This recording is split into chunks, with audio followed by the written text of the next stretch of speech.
Once upon a time, there lived a prince on a planet known as asteroid B612. The planet was barely bigger than a house and it had two volcanoes, a rose, and the little prince. The little prince loved the rose very much, and he does everything she commands. I want this and that and this and that and a glass cage over me. Okay. You must treat me well. I could have gone to other planets with beautiful views, so don't make me regret it. You just lied. You've never seen any other planets. I'm tired of your actions. I'm leaving. I'm sorry. Please don't leave.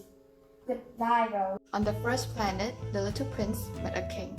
Sire, what do you rule? Over everything, even the stars. Please do me a favor. Order the sun to set. That'll be about 20 minutes to 8. I'm bored. I gotta go. No, don't go. On the second planet, the little prince met a vain man. Admire me. But why? You're the only one here. On the third planet, the little prince met a drunkard. Why are you drinking? To forget that I'm ashamed. Ashamed of what? Ashamed of drinking. Weird. On the fourth planet, the little prince met a businessman. 501 million. 501 billion of what? Of stars, because I own them. How? I'm the first one to think of owning them. Grown-ups are odd. On the fifth planet, the little prince met a lamplighter. Good morning, good night. Good morning, good night. Why do you have to put out and light up your lamp? Don't know why. They are orders. Orders? I want to sleep, but I can't. Arriving to Earth, the little prince met a fox. Hello. Please tame me. What do you mean, Tay? To establish ties. Huh? To you, I'm like hundreds of thousands of other foxes, but if you tame me, we are special to each other. To me, you will be unique in the world, and to you, I will be unique in all the world. I think the flower on my planet. I think he has tamed me. After parting ways with the fox, the little prince met a pilot whose plane crash landed in the desert. Many days have gone by and the pilot has just drunk the last drop of his water while listening to the prince's story. I have not yet succeeded in repairing my plane, and I have nothing more to drink. I am thirsty too. Let us look for a well. After walking for a long time, they finally found a well. They were amazed that the experience of getting and drinking the water had filled them with tenderness and satisfaction. Now you must return to your engine. I will be waiting for you here. Come back tomorrow evening. The next morning, the pilot returned after successfully fixing his engine. He saw the prince confronting a venomous snake that just bit him. He chased it away and quickly rescued and comforted the wounded prince. I too am going back home today. I shall look a little as if I were dying. Do not come to see that. It is not worth the trouble. I shall not leave you. What are you saying? The prince reassured that he'll always be with the pilot through their heart whenever he admired the stars. Then the little prince walked away and collapsed and forever vanished. 6 years later, he still hears the prince laugh and wonder how he's doing. No grown-up will ever comprehend that this is a matter of a consequence.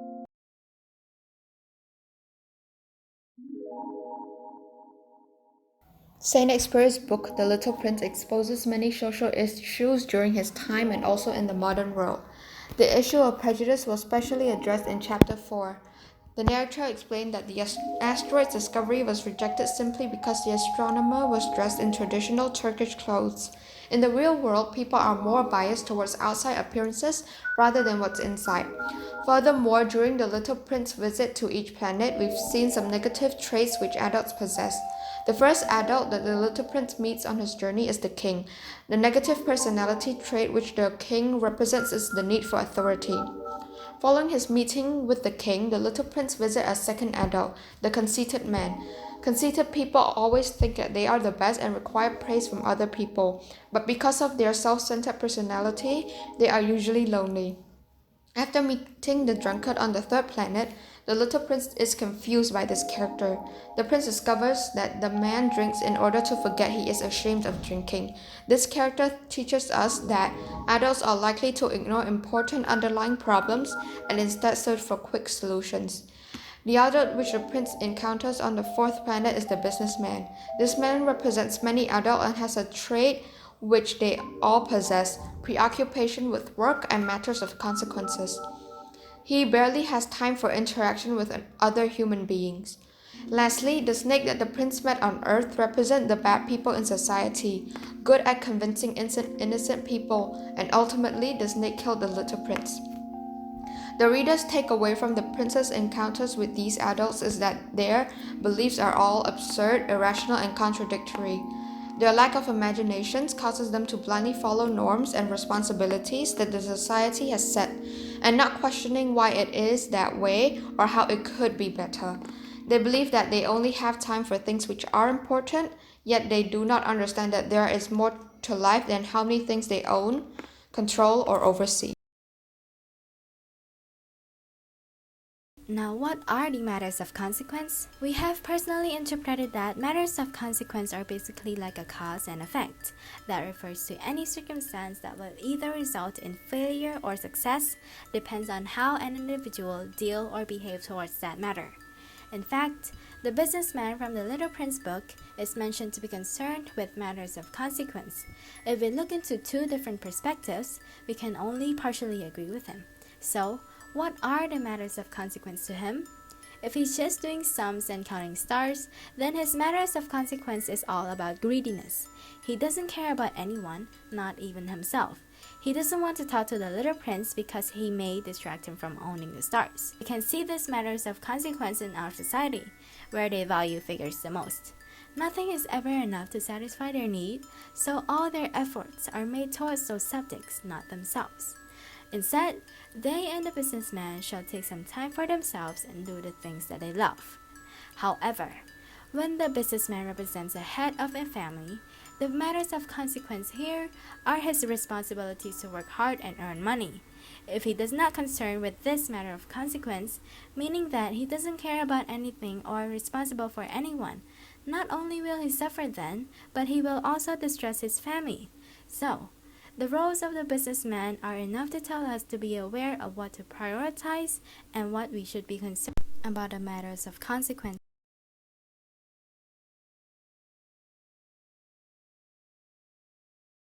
For the last question, it asks us to reflect on the phrase, what makes the desert beautiful is that somewhere it hides a well. It's trying to show us that even if something is as empty, bare, and silent as a desert, it can still hold an exceptional value to someone. A well is crucial for survival in a burning desert. It's what makes you excited and fulfill our desire in a refreshing way. So the desert embodies the things we hold dearly in our hearts and mind and made us feel a certain way because it's not through our eyes that we can see what's essential. It's our heart that stores its invisible weight and depth of emotion and memories of those things. If you don't have any bonds to it, that place, object, or person will not be any special than the other millions of those things. We experience this phenomenon every day. We always feel a special way towards our friends and family, our house and school, or even a piece of plastic that is our toy. In the same way, the pilot feels astonished by the mysterious radiation of the desert, water, and stars because of the experience he had with the precious prince, whom he cared and adored so much. The phrase has really helped to remind us to value more and be happy with the people and things we have established ties with because of the numerous things we went through together and the plentiful time we spent in each of our lives. It's not an easy thing to create and can't be replaced. We'll always carry the thought into consideration whenever we're at odds with them. Moreover, it also let us understand and accept other people's perspective of what they value. We can't discriminate or evaluate the things that matter to other people just because our opinion says it's useless or stupid.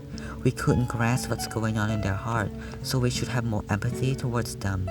Lastly, it also makes us more aware to establish new bonds with everything we encounter as possible, to create this unique invisible way in our life that will help us to better and truly understand them, as well as to build friendship and remembrances with each other, thus achieving pure happiness in life.